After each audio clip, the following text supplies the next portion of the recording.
আমরা বলেছি গণভোট হইতে হবে, মানে মাঝখানে বলেছেন যে হলেও সেটা নিয়ে আপত্তি নেই, কিন্তু ভিন্ন কনস্টিটিউশনাল অ্যামেন্ডমেন্ট গণভোট ছাড়া হবে না, এটা অন্যভাবে কাভার দেওয়া যাবে না। এই জন্য আমরা বলেছি যে কনস্টিটিউশনাল অর্ডার এবং সেটার উপর গণভোট, তাইলে আপনার বৈষয়িক চ্যালেঞ্জের মধ্যে পড়বে না, পার্লামেন্টের জন্য এটা ম্যান্ডেটরি হয়ে যাবে।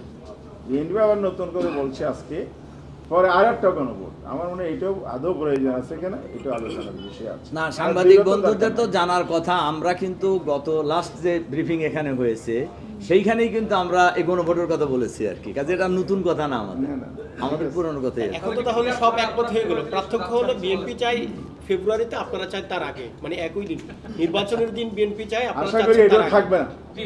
এখন যতটুকু গ্যাপ আছে আমরা মনে করি খুব অল্প সময়ের মধ্যে সব একমত হয়ে যাব আমরা।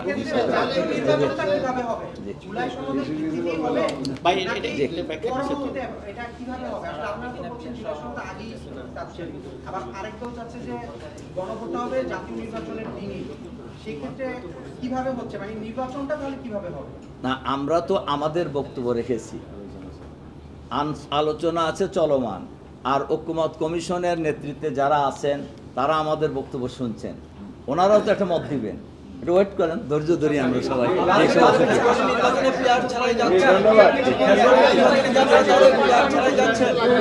যদি আপনাদের দাবি দাওয়া মেনে নেয়, যদি সাংবিধানিক আদেশটা আগে যে নির্বাচন গণভোট হয়, তাহলে